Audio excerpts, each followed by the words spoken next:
Welcome to Fresh Tech Tips. I am Derrell, CEO of Fresh Tech Solutions, and I have some amazing gentlemen with me today. Hello, I'm Nicholas Mbezer Daniel, founder of Aegis Project Management. And I am Dr. Doug Franklin, CEO and co-founder of Deck Launch LLC. How are you fellas? I'm doing pretty good, man. Had a good weekend, nice Halloween. How you doing, Nick? I'm all right, man. I'm all right. Can't complain. How about you, Doug? Still have a fantastic sugar buzz from this Halloween, so doing pretty well. Yeah, I need to hit the stores and grab the candy that's still left over. There you go. Solutions. So today we have a good one for you. Today's Fresh Tech Tip topic is the management of projects for entrepreneurs. Nicholas, what do we mean when we talk about projects? Yeah, man. Excited about this episode, this complex topic. And before I define projects, kind of want to talk a little bit for a few seconds about, somebody's calling me at the worst time, for a few seconds about Aegis Project Management and why it even exists. From growing up around entrepreneurs and being in this tight circle of entrepreneurs with my brothers on here, and some people who are not on here, quickly became apparent that, entrepreneurs need ways to get things done. That's what entrepreneurs do, we're getting things done. And sometimes because of the avalanche of activities and tasks that they have to do, it's just putting out fires and there's no real order to it. So when you have someone or an office that can help you organize things and be more methodical and efficient with getting things done, there is definitely a lot of value to that. Larger businesses, they do this. They measure how much money goes into projects, how to allocate their resources, and it helps them grow year over year and helps them achieve strategies over 3 years, over 5 years. So I felt like this was missing for entrepreneurs. They didn't even have time to think about these things. So that's where Aegis Project Management came from, to become a project management office for entrepreneurs and small businesses. So what is a project? A project is an endeavor undertaken to achieve a unique result. It needs to be complex and has to be in line with business strategy. When I talked about this, Derrell asked me a great question. He's like, what do you mean by complex? So that's those two things, complex and being in line with business strategy, is more of a use case. It's telling you, hey, because project management it's not free. It's probably going to cost you time. It's going to cost you money. So before you use these tools, make sure it's not something that's simple enough for you to do without it. So when it has different levers of risk, different moving parts, then you need to employ project management strategies. If not, then it's probably best for you to just move on with your daily or your normal routines. In line with business strategy, again, brings you back to your resources. You need to be moving in the right direction. You can't be helter-skelter. So project management or a series of projects need to lead you towards a goal. That's a great thing about projects. They're vehicles for achievement. So you have a goal in the long term. It's probably going to be able to be broken up into a series of projects that will get you there. So that needs to be in line with that strategy. And the purpose is, it always comes down to dollar. 10% of every project dollar gets wasted based on inefficiency. It's probably worse for entrepreneurs because they don't even know to track that stat. So they're probably wasting more than they're aware of. So that's pretty much why we're talking about this today. Yeah, and that is, and you couldn't have said it any better, Nick, because a lot of times, especially for people who are starting their entrepreneurial endeavors, what people generally tend to do is just jump into the fire. We don't think about how things can be organized. We don't necessarily think about the processes that need to be in place, and those inefficiencies are crazy. So we exhaust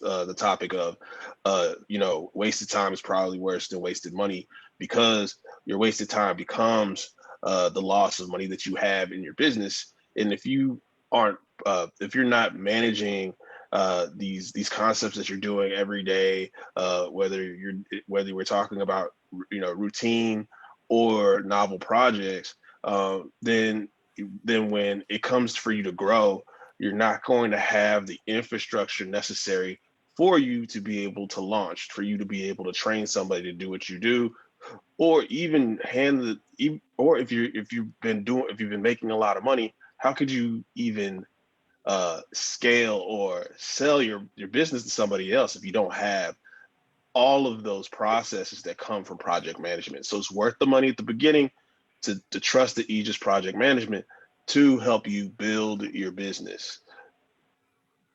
Nice plug. Yes, definitely. So when I'm thinking about project management, I kind of want to go over a whole overview of the steps. So and I did ask that question because, you know, and you made a great point about the business cards.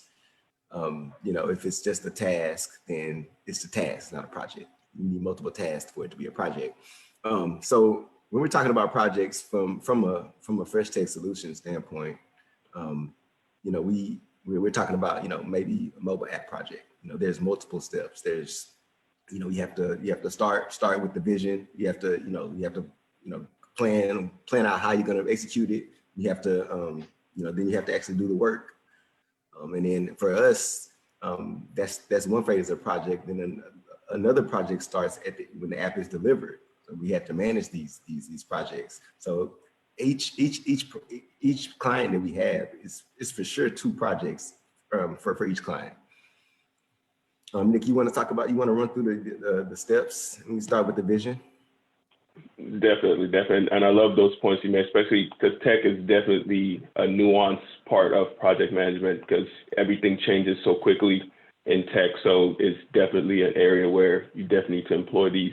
You mentioned vision. So that's the first thing. And we're going to be talking mainly to entrepreneurs here because, you know, like we said, we don't get to think about this a lot. So vision, think about a clear destination that you want to focus on.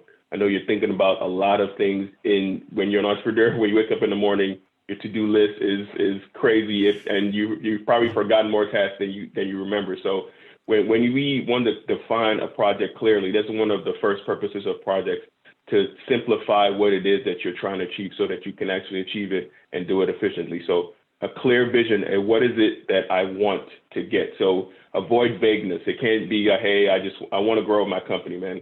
Or I just want to do this. It can't be that. It needs to be something that you can measure.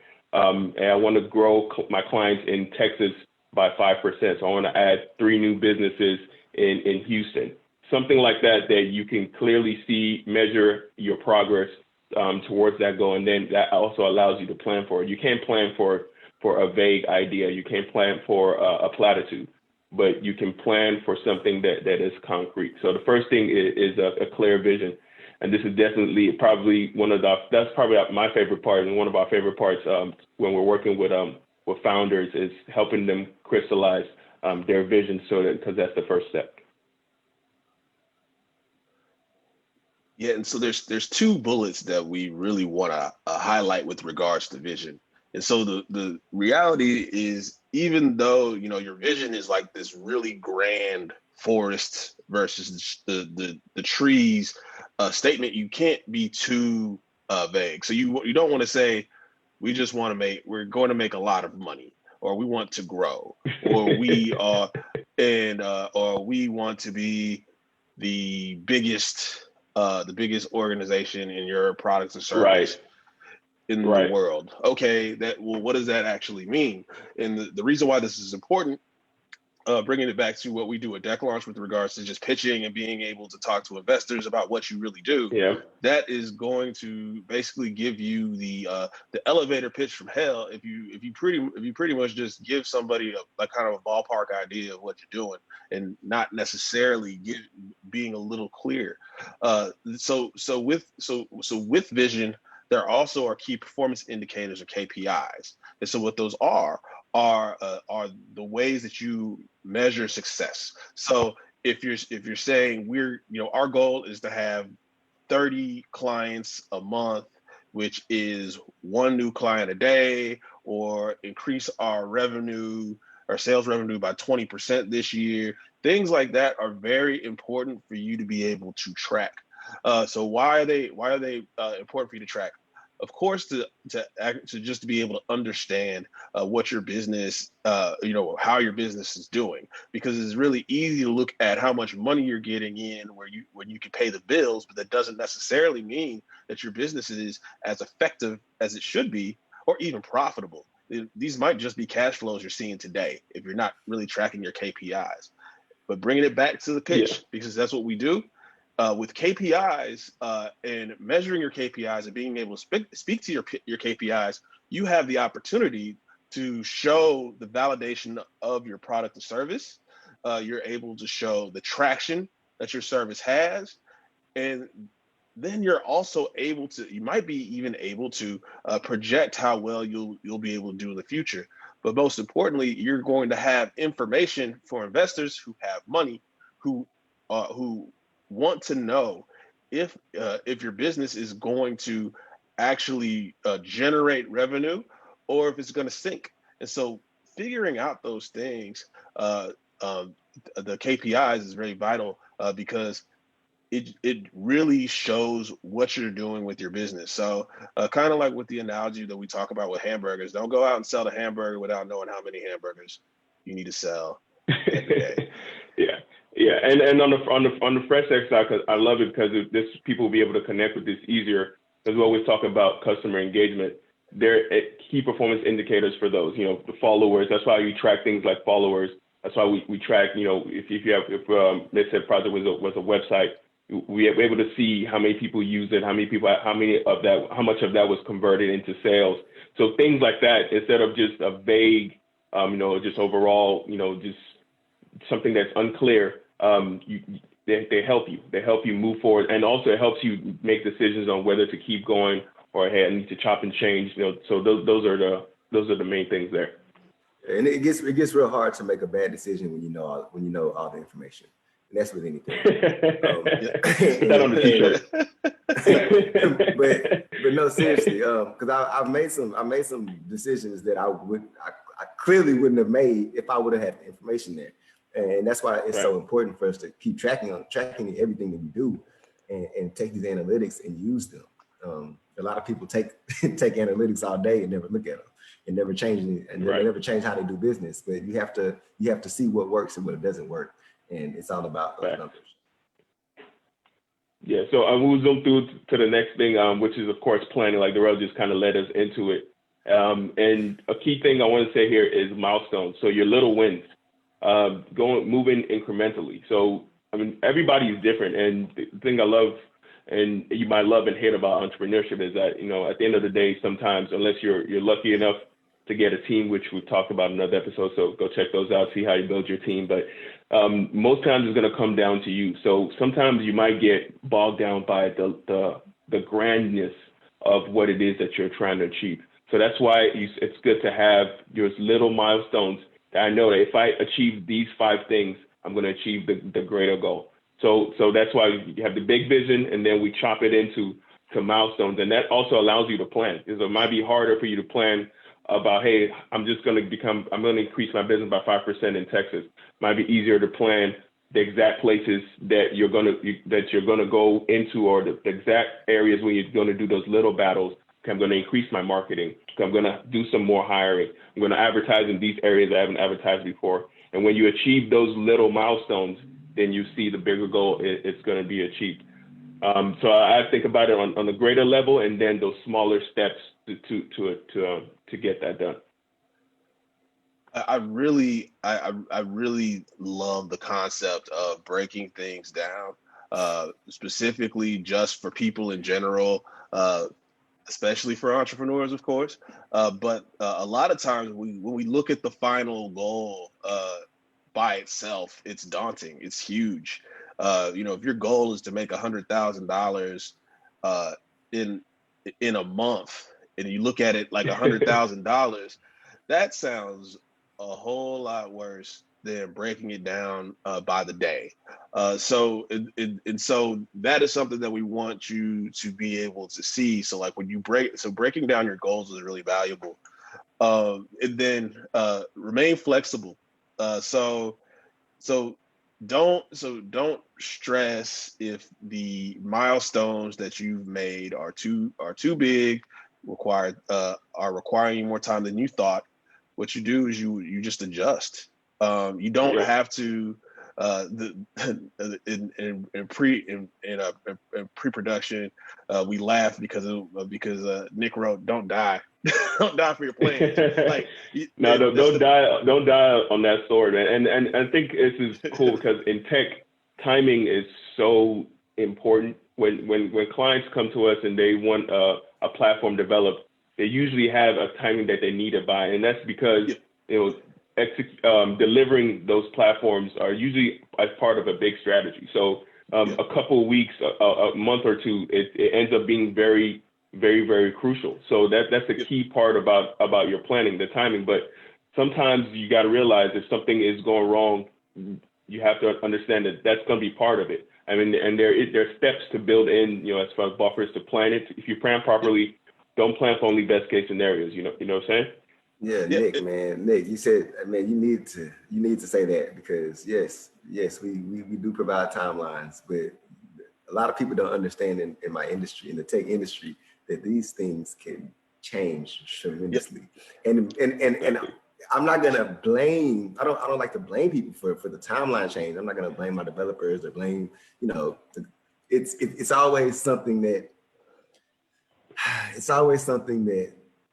It's not. It's part of the environment. It really is. It really is the nature of the beast. Okay. So I'll say sometimes our clients postpone their own projects without knowing it, and to stay on time, we just need all of our deadlines to meet because we both have deadlines. Our client has deadlines. We have deadlines as well.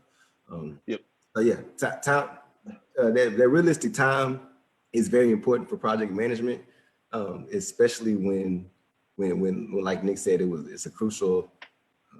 We have something you're trying to release it by, or you're trying to beat the competition to the market, because there's a lot of competitors out there trying to do tech things with apps right now. So we get 15 ideas a day.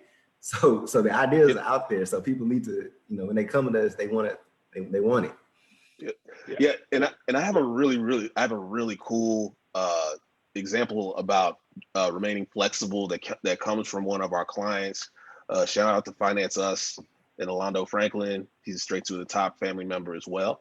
And so hopefully he's not going to be embarrassed by me talking about it. But I thought this was just such an awesome strategic concept. So last year we made Orlando's clickable prototype for the app that he's trying to work on, and so we gave him his clickable so he could show people what his vision is. We sent him on his way to go raise money, and today he gave me the coolest update I think I could probably have. Mostly because he didn't die for his plan. So because initially it was just straight up go ahead and try to fund this thing. So what he did, instead of just saying, well, I can't get the money, I'm overwhelmed, this is just over, I'm gonna stop working on my business, he actually found one of the DIY app systems that you could do where you could code a minimum viable product without coding. Like there's some click and drag resources out there for you to build an MVP. So now he's going to try to build an MVP to where he can test his concept to make sure it's valid, try to generate a little bit of revenue, and then come back and build his app with Fresh Tech. But when we hear things like that, because we always talk about pivot, make sure you're doing things as cheap as possible at the beginning, even if you don't include Fresh Tech Deck Launch, and then as you scale, go look for the money. It's happening. It's happening with people like Orlando and some of our other clients, and it's just really exciting to see things like that. Yeah, and we're not the cheapest. Fresh Tech is not the cheapest. We're not. We're the Ferrari. I talked about this earlier. We're the Ferrari. We want to help everybody, but we are expensive because we hire the best talent, and the top of the line talent, senior level developers. You're gonna have to pay for those people. So like I said, great example of how to remain flexible. And I think the most important part of project management is the third point, Nick, and I think it's go. that brings us right into what we just talked about, those last few sentences right there. That's the person who found a way to execute, because maybe right now you're not going to be able to work on it or develop the product that you want right now. But eventually down the line, if you keep going, you will get to a point where you can work with Fresh Tech, where you can bring in the big guns to get you that final product. So start. The whole point of planning and these steps is to get you to the point where you can execute. Once you get to that point, you have to execute. You have to do it, because at that point, there's no way of going further. Because you need to find out, okay, what am I doing wrong? How do I chop and change, especially in the tech industry? You have to do multiple iterations. So the concept of agile project management is we work on it, we get to a point, we show it to the client, then we fix it, and we keep going until it's actually finally done. So you can't just sit on it and wait until it's perfect, and then time is going on, money is accruing. Your competitors have already come out and dropped 3 versions by the time you're waiting for your perfect version. You can't afford that. So the whole point of this is getting you to the point where you can execute and you can start the project. And once you start it, then during the monitoring and control process, you can start to make some changes as it goes.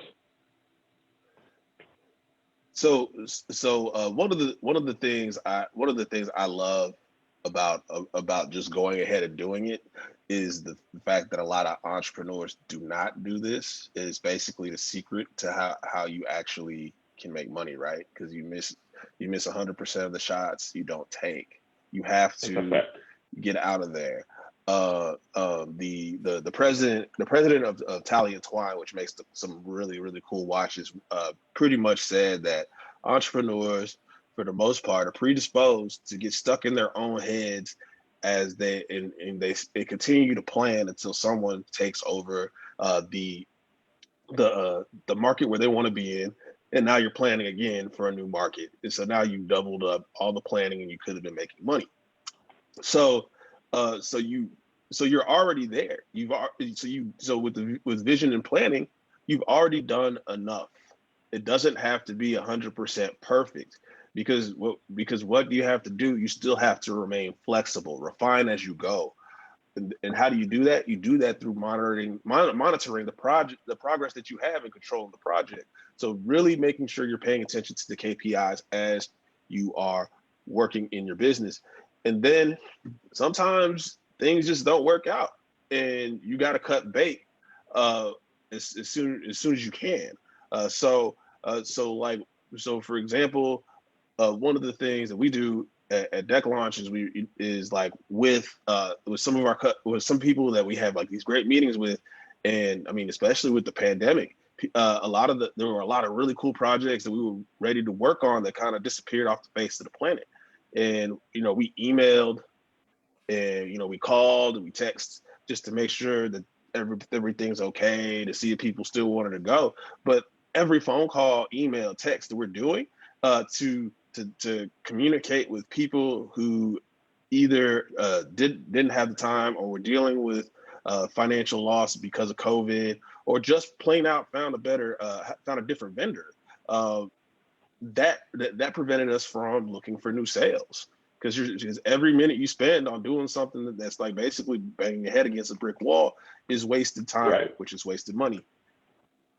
And on the other side of that, I know we know definitely a lot of ideas that, like you said, we were like, man, what's going on with this? But we have a lot of founders who pivoted once the pandemic. Hey, this was my idea that I wanted to work on, but actually I have another idea that I actually want to push to the forefront.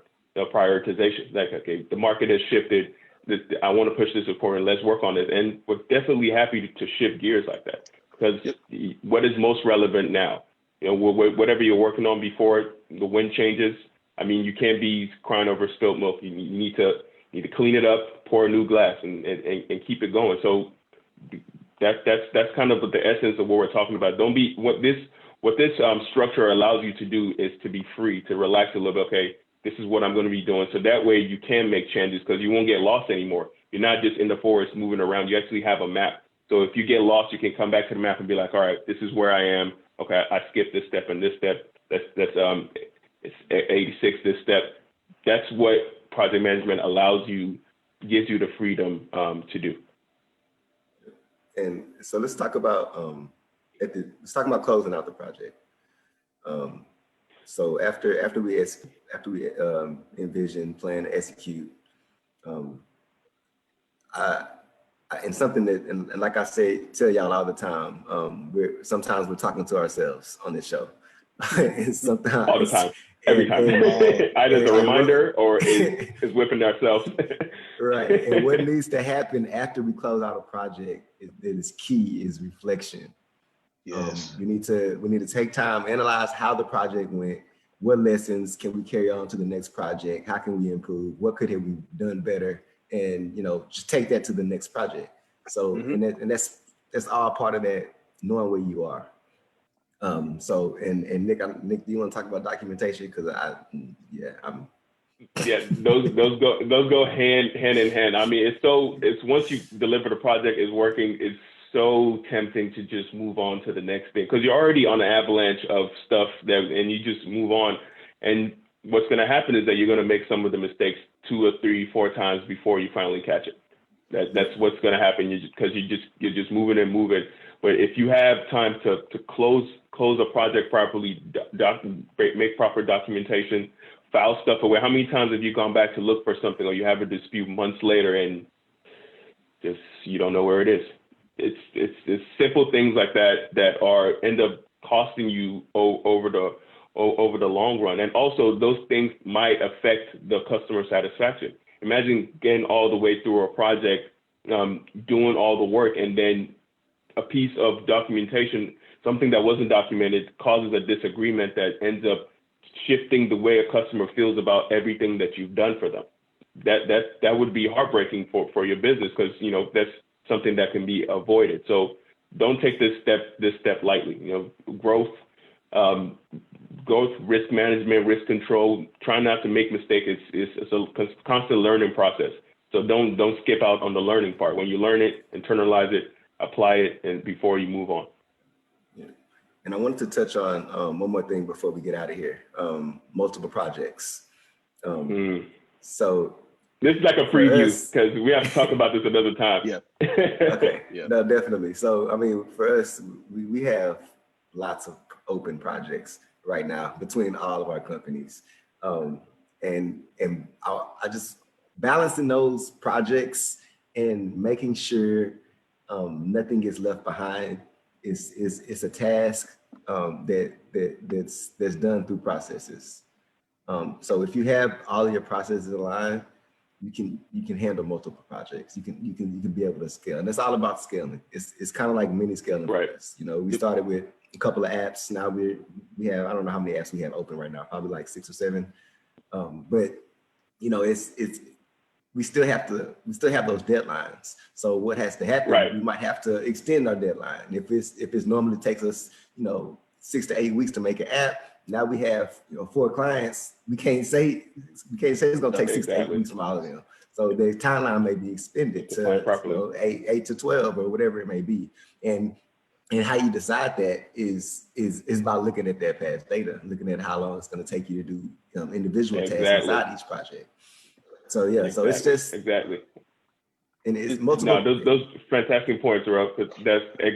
That's why you close off properly. You say, how did I do this? So that when you do, it helps you forecast the future as well. Some of the things that will change when you have multiple projects, it's still going to be similar steps, but now your project, since you're one person or one company, you're going to start interacting with each other. Your milestones are going to start interacting. So you need to keep that in mind. The things that you're going to be tracking, if you're tracking 4 things now, you're going to be tracking 16 things. Those are things, the scale increases, the risk increase. So those are kind of some of the things that change. And one of the things you just can't forget, as we're telling you that this is important for scaling, this is important as you add people to your team, whether it be partnerships or employees or interns, whoever it is, because you are going to be the person responsible for teaching people how to do stuff. It doesn't work to throw people in the fire without being able to show the processes of how you do things. And I mean, completely guilty. Almost anybody who's taken an internship with a business, a lot of times we we just tend not to do any processes at all. We just kind of send them off and just hope the best things happen. And that's just not what you can do. It's not effective, and it doesn't build people up. I think one of the best things that the three of us did with regards to our interns is we put them into an incubator that pretty much taught them everything that we do with regards to strategy and operations. And so instead of coming into working with us as we're growing and scaling, completely confused about what's going on, all we had to do is teach them a couple of the documentation processes, and then they're ready to go. So like, when you document what you're doing with projects, you're also giving yourself a lot of the key guidelines and processes that you need to be able to share with the people that will be collaborating with you in the future. Oh, definitely. And one final thing. Go ahead. One final thing before you wrap it up, Derrell. And another thing that this does, project management, a proper plan does is it helps you with accountability. So you've done the work to put down timelines, put down goals, put down milestones. It reduces the amount of excuses. Yes, things are going to happen, but you have something that you're supposed to be going off of versus where you have nothing. And then anytime you do, it's kind of fine to you. That urgency is lessened. But when it's mapped out, when you can see it, it helps with that accountability. And that's something that helps also when you have multiple projects going. Sorry, Ron, go ahead. No, definitely. And I was just going to say, I want to apologize to Nicholas. Because when I brought him on, I didn't have any kind of documentation for him. He just had that's why I came on. I didn't even know. He had to learn. But nah, yeah, all right. Yeah, that wasn't even a trial by fire. It was pretty much a trial by inferno. Gosh. I didn't have a project manager and a risk manager to teach me these things. So now we're on point. We know. So yeah, man. So I want to thank everybody for joining. We appreciate your time. We know it's very valuable. We hope you got some value out of this. I treat project management, I don't just think of it as project. It's like how I live life. You have to go through those steps with everything. Those 4 steps, those have that vision, plan, execute, and close. That's life in everything that we do. So again, thanks you for joining. We'll be back next Monday at 12-ish. Facebook Live. We are going to be uploading the rest of the episodes on Spotify, iHeart, and iTunes, and all of that. So please follow Fresh Tech Tips on there. Join the Fresh Tech Tips Facebook group. And I believe that's it. We have any more plugs? Oh, Deck Launch, yeah, if you get an idea. If you have an idea. Go ahead. If you have an idea, please reach out to us because we are trying to take these ideas to reality. Reach out to Deck Launch. If you need an app, reach out to Fresh Tech. What were you going to say? I know I missed something. No. 2 things, definitely. Whether you come through Fresh Tech and Deck Launch, Aegis is going to be backing them with the project so that you have that already covered. But what I was going to say is we're going to be releasing content throughout the week on the Fresh Tech Tips group. So definitely do follow us on there. Yes, content will be on Fresh Tech Tips Facebook page. So thank you guys. Y'all are wonderful. We will see y'all next week at 12-ish. Hopefully it'll be closer to the 12, and we're out.